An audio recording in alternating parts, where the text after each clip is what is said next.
Welcome back. 45th running of the Quad City Times Big 7 Road Race. Tom Pernellis, Tony Revis, Kevin Phelps with you. Nearing the 2-mile mark as we see the runners and walkers working their way up Brady Street and turning onto Kirkwood.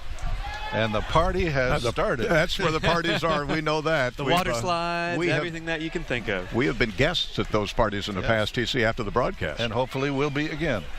And there we see Mallory Espy, our Beat the Elite runner, looking pretty strong, Tony. Yes, I mean, she's got good form, got a little bit of knee brace on that right leg, and she seems to be holding her own. And just want to get into your own rhythm. Don't worry about somebody, breathing down your neck. That's the problem you get when you have a lead, whether you're an elite athlete or you're playing Beat the Elite game. You don't want to get that feeling like somebody's pressing you. You've got to try a little bit harder. Just do your thing and just believe. And then even as she sees the elite coming past her within the next about minute and a half or 2 minutes. She's close to mile 4. And now we're looking at the men again. Number 21, Dominic Career in the white. He was the winner at the Rite Aid 10K in Cleveland earlier this year and also won the Azalea Trail 10K in Mobile, Alabama. So he's won some races on tour. Kenneth Koskai, who was 12th in this race last year, is also in the mix. And number 7, Gabriel Gay, our pre-race favorite from Tanzania. And there you see the walkers coming up the hill at Brady, some 15,000 strong in the field this year. It's a sport for everyone. That's the point. It's from the fastest in the world to the slowest as you want to be. And we'll see if we see our buddy Ed Lillis coming by as well. There's the lead pack coming down. All right. Toward McClellan. So that was a 4:17 second mile they're after a burning 5:15. down Kirkwood. Literally, it's a siren's call for speed in that second mile if you're really descending hard. So 5:15 for the opening mile, 4:17, a minute faster in the second mile. That's the Big 7. And they're trying to break away, break some spirit back there.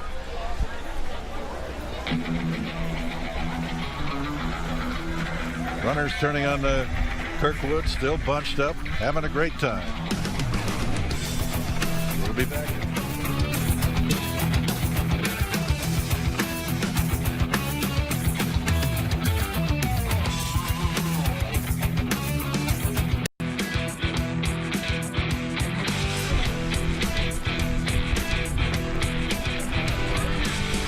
Welcome back to the Quad City Times Big 7 Road Race. 13 minutes in.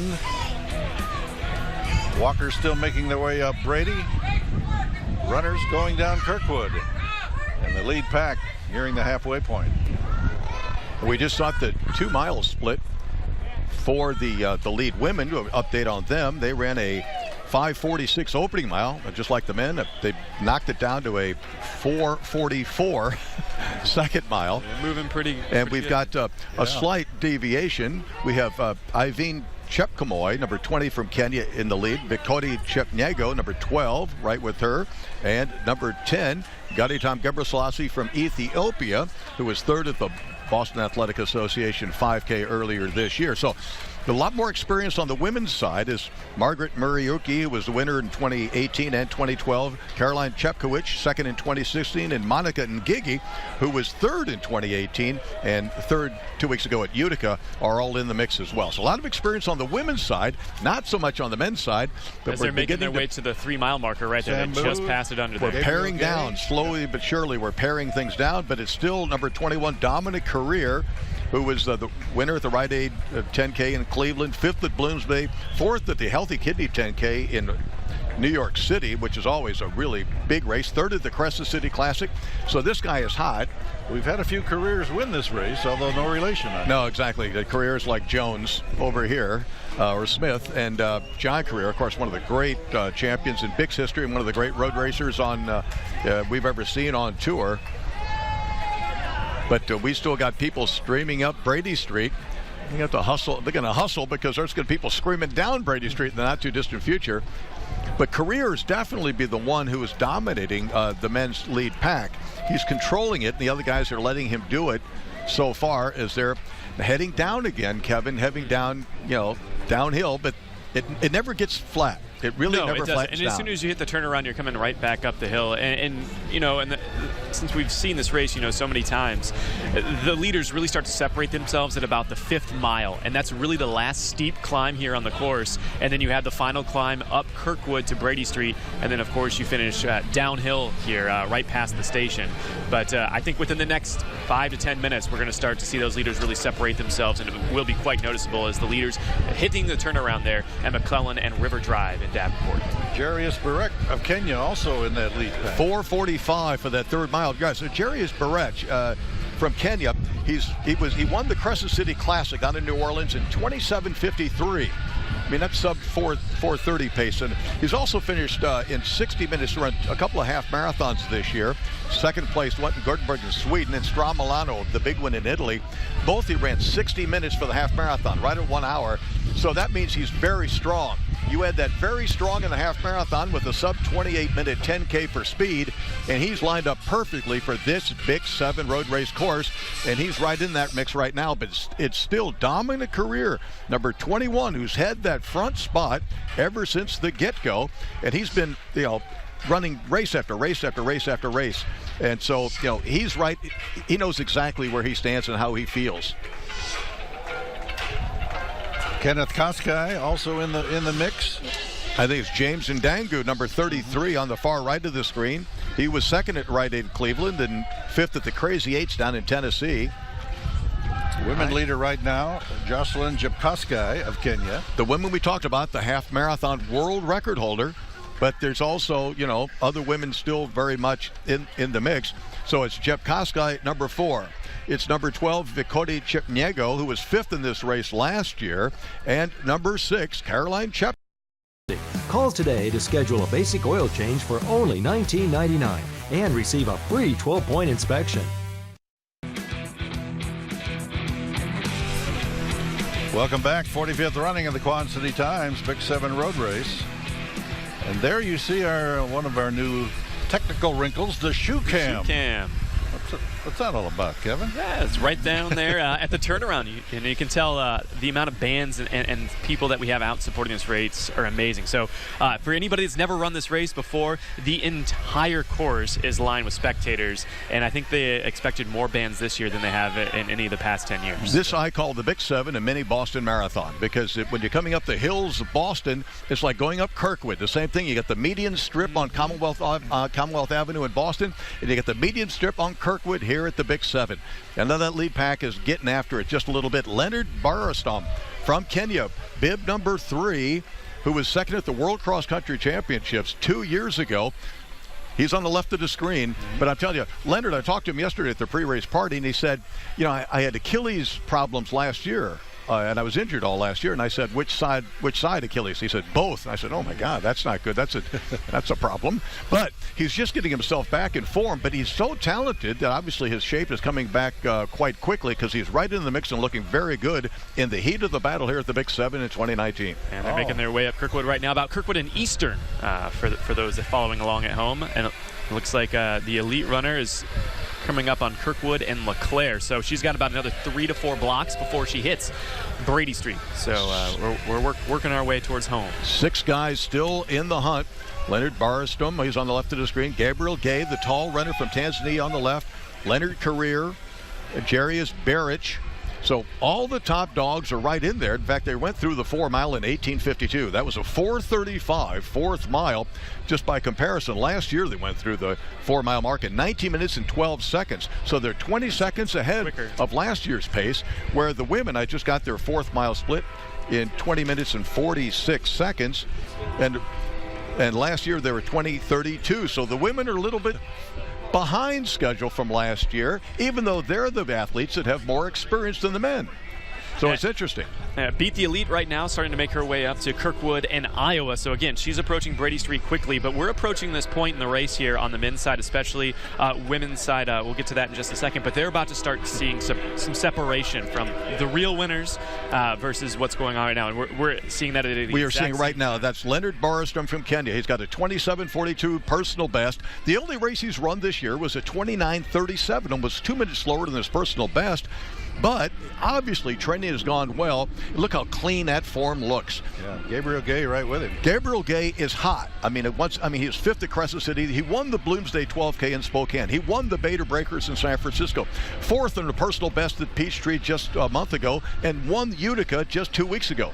So he's hot as a firecracker, and yet this guy, Leonard Boristom, is such a talent that he's leading the chase at 23 minutes into this race with about 9 minutes left of running. Yeah, and they're coming up the steepest part there, Kirkwood on Bridge. The elite runners moving up Kirkwood, about to turn on to Brady. They may run into the Palmer College Spine and the Walking Elvi. Two other race traditions. Yeah, the men are in full flight. And this is the mile, always like you were previewing, Kevin. So this is the 5 mile banner right the there. 5 mile banner. This is historically. I remember in 1996 when the great Joseph Kamau was in the lead, and then Khalid Kanucci ran him down at the end. That was a hot year, very hot and humid. And that's the difference. When this is perfect weather to run. You can run as hard as you want, and the weather's not going to come back on you. Our jackpot runner also about to turn on to Brady, so she's a little bit they're ahead coming of him. hard. They are. It's going to be a nice sprint down Brady Street Hill. And Ed was saying she didn't sandbag. Look at that. Look he's hoping for a photo finish. Did you see how Leonard Boristom just put his right arm out? And this is kind of a gamesmanship, basically saying, you come up and help me with the pace. And Gabriel Gay says, I can't. He's screening him out. Mallory coming down Brady, but won't be long. She'll have some company, I think. So it's Barsaton and Gay running 1-2 right now as we head toward the finish. Back in a flash.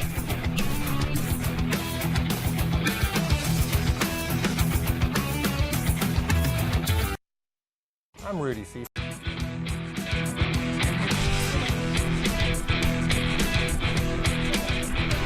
We are heading for home here in the 45th running of the Quad City Times Big 7 Road Race.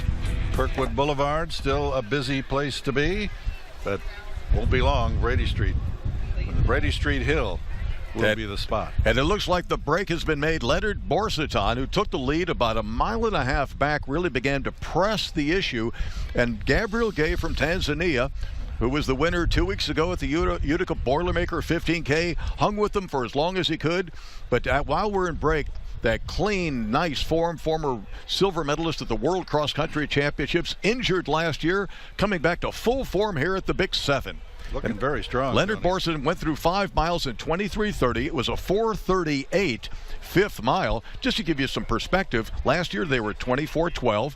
But back in 1994, on a perfect day, when Benson Macha set the then course record, he went 22:45, 45 seconds faster at the 5 mile split. So Boristom has got this race in hand. I don't see him faltering. The question is, can the elite beat the elites? We'll find out very shortly. Yeah, she should be approaching Palmer here pretty quickly, and they're just the lead men's runners just making the turn from Kirkwood onto Brady. So Valerie Espy will be coming by our broadcast studios right here across from Palmer College. And there you see Gabriel Gay. And his Tanzania carburetor wide open. He was really sucking for air right there. Boristom still looks very clean. It's hard to see his facial features, but the fact that I don't see him grimacing, you don't see his teeth, tells me that he's still comfortable and still full of running. He did one look back on Kirkwood, but right now you could just see the Gay's form has sort of collapsed a little bit in the background. His arms have come up, his shoulders hunching just a little bit. All the signs of corruption that you find in athletes who are starting to feel the pressure of the pace. Here comes Mallory Espy right by our studios, looking at her watch, coming downhill. Getting a nice round of applause from the spectators who've lined this route. She's chugging. She's still got a ways to go, though. She's still got about another 3/4 of a mile to the finish line. And you can see the men's elite runners are going to be closing that gap here really quick as they hit their stride. Coming down Brady Street Hill, they should be approaching Palmer Chiropractic College here probably in the next 45 seconds there, as you see Leonard take a peek over his shoulder to see if anybody's trying to press him from behind. Yeah, that looks like Gabriel Gay is not pressing. You can see that right arm whipping just a little bit. Bill Rogers said that when you start to get to fatigue, your form starts to corrupt a little bit, and that right arm is whipping. And Dominic Carrier looks like in third place. He was a longtime leader for the first 3.5 miles of this course. Man at mile 6 in 28:02. There's an 8-second gap between Leonard Barsaton and Gabriel Gay. And I want to give a shout out to Don Doxey of the Quad City Times, a great sports writer for the paper, does such a great job over the years covering this race. Yesterday at the party, he was saying he had a little sneaking feeling about Leonard Barsaton. And I said, yeah, he's been injured though, Don, but as always, Don's got a little bit something in the bank that he knew more than I knew. Right by our TV6 studios, it's Leonard Barsaton of Kenya. Very nice. With the orange sneakers, flying down the hill. Mallory is about at third in Brady. Gabriel Gay. So just based on my watch there, he's about 9 seconds behind Leonard. So Gabriel about 9 seconds behind. That gap's starting to widen a little bit here, even as they come down Brady Street Hill. Jarius Barech is third. Jarius Barech, in third place. And Stephen Sambu fourth. Yeah, Stephen Sambu, 4-time winner, the great Falmouth Road Race on Cape Cod. That'll take place in about 3 weeks from now, in the middle of August. Here comes Dominic Carrier. There goes Dominic Carrier. There's your top 5 right there. If form holds up. And those gaps have been made, and Barsaton looks like an excellent downhill runner. This is testament to that silver medal at the World Cross Country Championships, which is up and down the Dales. And anytime you can win the world or get a medal at the World Cross Country Championships, of course, back in 1975, Bill Rogers announced himself to the world by winning the bronze medal at the World Cross Country Championships in Morocco. And that was the first American to win a medal at the World Cross Country Championships. And 1 month later, Bill won his first Boston Marathon in an American record time. And there we can see Michelle, Ellen, and Ed getting ready for everybody to finish. That's right. Ed Froelich down by the tape, along with former Quad City Times publisher and editor Dan Hayes. Very instrumental in this Beat race. the Elite just making the turn onto 3rd Street. Of course, Dan and Ed, such close friends over the years. Hey, this is going to be close because you have to remember, you make that turn, there's still about another third to a half mile. It's a half a mile, before you hit the finish line. It's about 5 blocks. And you can see that Leonard's making the turn right now, so she's really going to have to push it here to finish this off. I mean, whoever put that gap together was a good handicapper, because this is very close. We'll give Ed credit for that. So that's one thing we don't talk about. Michelle During coming up in her first year as the race director next year. She's got to come up with a handicap that's as good as Ed's final year. That's right. She's holding one of the ends of the tape as Leonard Barsaton of Kenya heads toward the finish line. Oh, and you can see that gap is really closing quick. And there's Mallory.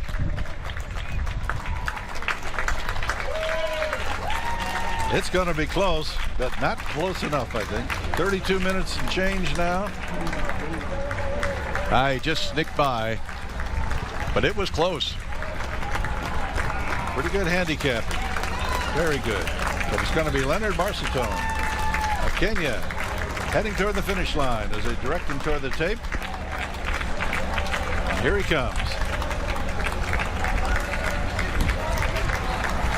Big win for Leonard Barsaton. Leonard Barsaton, the winner. 32-32 of the 45th edition of the Quad City Times Big 7. Gets a ribbon put on his neck almost immediately. Gabriel Gay. And here comes. And I can tell you that the women, Joycelyn Chepkosky, number 4, and number 12, Vikoti Chipnego, who was 5th last year. Number 4. Yep. Oh, it's close. 4 and 12. 4 and 12. We got Chipingo. Yep, that's Viktori Chipnego from Kenya. He was 5th in this race last year. Joycelyn Chepkosky, the world record holder at 10K and the half marathon. Winner of the United Airlines half marathon in New York City. And there goes number 6. That is Caroline Chepkowicz, who was the 2nd place finisher 3 years ago. But as we were saying earlier, Joycelyn Chepkosky just electrified the world with that half marathon, sub 65-minute half marathon. But she is an absolute world beater. That's Monica Ngigi now in 4th place coming down the hill. She was 3rd in the race last year. Runners continuing to stream by here. Well, of course, we're looking for top local runners as well. Great kicks as they come down the Brady Street Hill.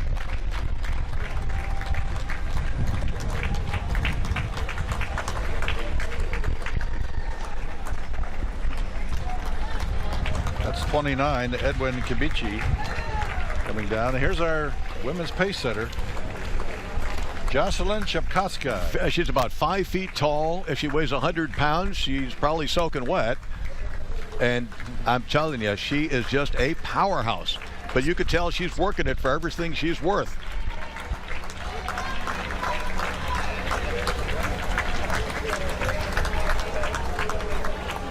She's also been a runner-up, silver medalist last year at the World Cross Country Championship. So she's good on the track. She's great on the roads, and she handles herself on the turf as well. Just saw Spencer Smith, one of our top local runners, maybe in line again for the Greg Newell Award as a top Quad City male finisher.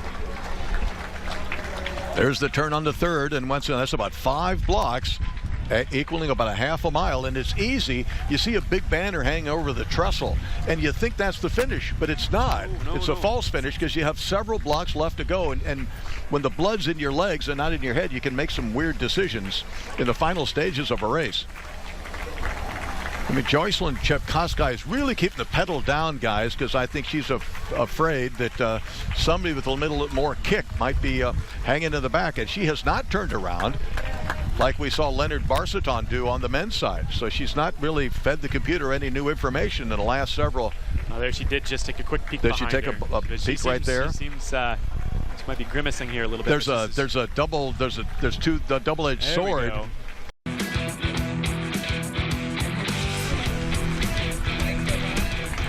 Welcome back. 45th running, Quad City Times Big 7 Road Race. Shoe cam in full bloom as the runners make the turn at the turnaround. Our winners today, Leonard Barsaton of Kenya and Jocelyn Chepkowska, also of Kenya.